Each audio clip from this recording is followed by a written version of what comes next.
রক্তের সম্পর্ক কবে কাগজে হেরে যায় জানেন? সেদিন, যেদিন রক্তের উষ্ণতার চেয়ে একটি কাগজের শীতলতার স্পর্শ বেশি বিশ্বাসযোগ্য মনে হয়। যেদিন এক ভাই ভাইয়ের চোখে নয়, তাকায় দলিলের নির্জীব অক্ষরের দিকে। মুখের কথার দাম কমে যায়, স্টাম্প পেপারের দাম বেড়ে যায়। সেদিনই সম্পর্কের পবিত্র দেয়ালে প্রথম চির ধরে। একসময় যে বাড়িতে হাসির আওয়াজে মুখর ছিল উঠানে, সেখানে এখন শুধু হিসেব চলে। যে কত টাকা দিল, কে কত টাকা জমি পাবে, কার বিয়েতে কে কি উপহার দিয়েছিল, কোন কিস্তির টাকা সময় মতো ফেরত দেওয়া হলো না, এসব নিয়ে আলোচনা, এসব নিয়েই মনোমালিন্য। এই হিসেব নিকেশের ভিড়ে সম্পর্কগুলো শুকিয়ে যায়, ভেঙে পড়ে ভিতরের অদৃশ্য বাঁধন। সবচেয়ে কষ্ট হয় তখন, যখন দেখতে হয় একসাথে বড় হওয়া ভাই বোন আজ কথা বলে না। একই উঠানে খেলা, একসাথে পড়া, একসাথে বড় হওয়া, সবকিছু সবকিছু মুছে যায় কাগজের দাগে। যে দাদা এক সময় বোনের জন্য মায়ায় ছিলেন, আজ তাকান না পর্যন্ত বোনের ঘরের দিকে।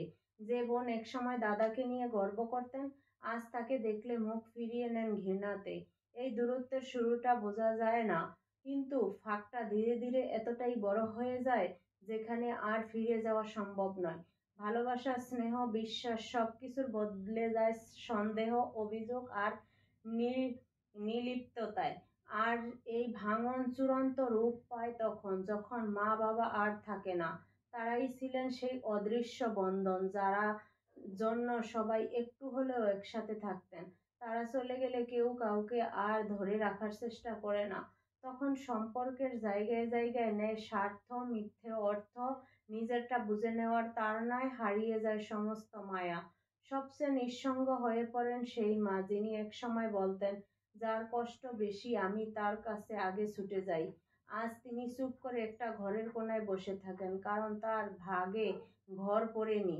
তার তিল তিল করে গোছানো সংসার যেন পড়ছে এক অদৃশ্য সরল রেখা। এই ভাগাভাগির খেলায় কেউ পায় ঘর, কেউ জমি, আর কেউ পায় ত্যায্য এই শব্দটা। হয়তো সে এক দাদা, হয়তো সে এক বোন, যে কোনো ভুল করেনি, তবুও সবার অলক্ষ্যে কেউ বলে বসে, সম্পত্তিতে ওর আবার কি দরকার। এই কথাটা যেন তার অধিকারের দাবিটা কি মুছে দেয়। একটাও শব্দ না বলে নিঃশব্দে সবকিছু পাওয়ার পরেও জীবনের এক সময় এসে প্রশ্নটা ঘুরে ফিরে আসে, তারা কি সত্যিই সব পেল, নাকি সবকিছু পেয়েও একেবারে খালি হয়ে গেল। জমি বাড়লেই বাড়ি হয় ঠিকই, কিন্তু পরিবার না থাকলে সেটাকে ঘর বলা যায় না। সম্পত্তি হয়তো মানুষকে বাহির থেকে ধনী করে তোলে, কিন্তু ভেতরে জমে থাকা কষ্টটা কেউ দেখতে পায় না, যা কোনো দলিলে লেখা থাকে না, জমে থাকে হৃদয়ের গভীরে। আর সেই নিঃশব্দ যন্ত্রণার কপাট পৃথিবীর কোনো চাবি আর খুলতে পারে না। আর তারা সবাই কিছু না কিছু পেয়েছে, জমি, ঘর, টাকা, দলিল সবই ভাগ হয়ে গেছে এক এক করে। শুধু ভাগ হয়নি সেই পুরনো জানালাটা, যেটা দিয়ে ঝগড়ার মাঝেও দুই ভাই একসাথে আকাশ দেখত। ভাগ হয়নি সেই পুরনো কম্বলের গন্ধ, যেটার তলায় গুটিসুটি মেরে শুয়ে থাকতো সবাই শীতের রাতে।